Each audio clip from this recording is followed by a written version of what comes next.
Hockey is underway in the state of hockey. Joining us now on the John Schuster Coldwell Banker Hotline is Olivia Hicks, Strib Varsity reporter. Of course, they cover boys and girls hockey. She focuses on boys hockey.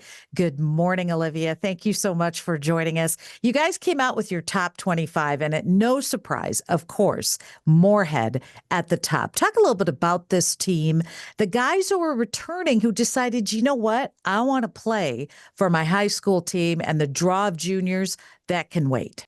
Yeah, good morning. Thank you for having me. Coming off of last year's maiden state tournament win, it's hard to discount Moorhead this year.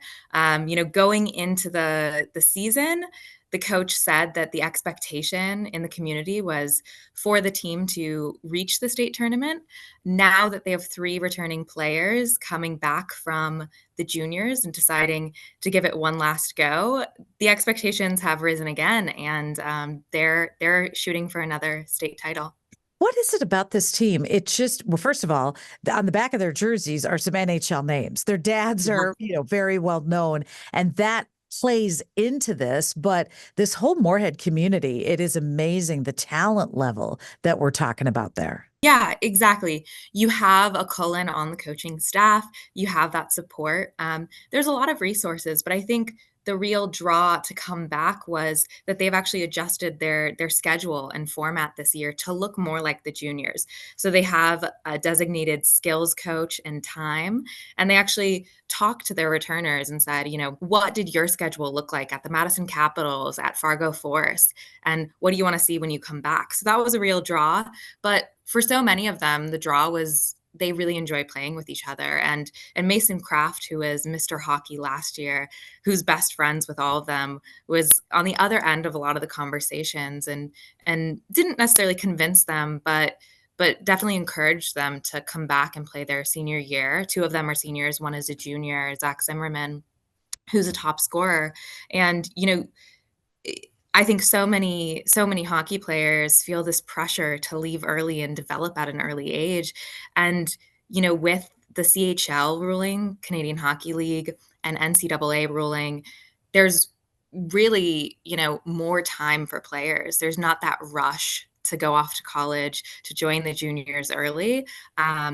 And it waits for you. And I think so many players are recognizing that, and that they'll never get this time, this development time, this time to mature in high school, to spend the holidays with their family members. They'll never get that time back. That's very true. I mean, that's so true with all of that. Okay, you talk about perennial powerhouses. You think about Maple Grove, you think about Mhm. Minnetonka. They're all in your top 25. What are some other teams that kind of really stand out to you that we should really be looking at this season and ending up at Grand Casino Arena? Yeah, I think Stillwater is one that, is kind of they were ranked initially pretty low, and they're kind of rising up, and they're in the top standing. Minnetonka, as you said, as well. But I also think there are some interesting rivalries to watch. We've got some games coming up on December 10th.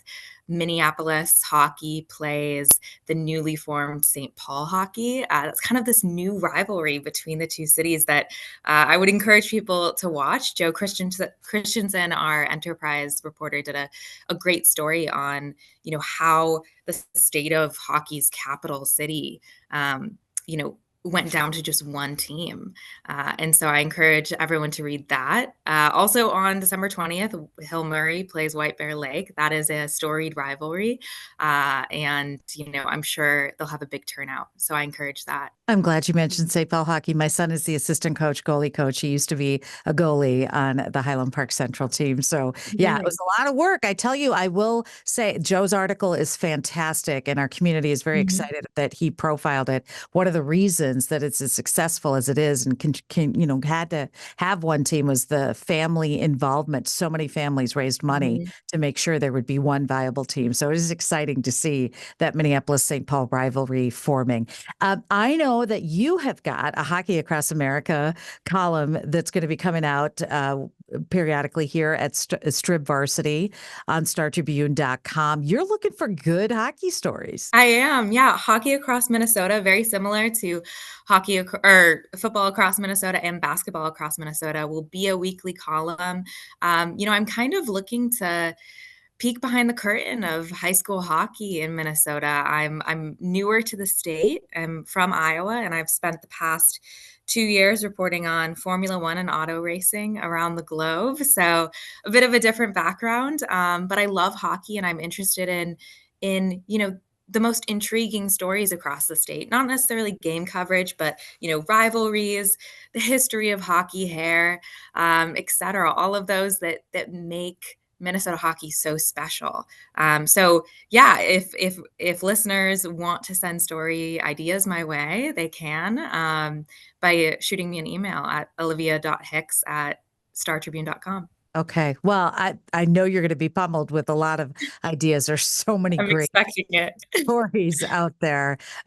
We look forward to it. Sure. Olivia, thank you so much for joining us. We look forward to reading your column and all the coverage in StarTribune.com.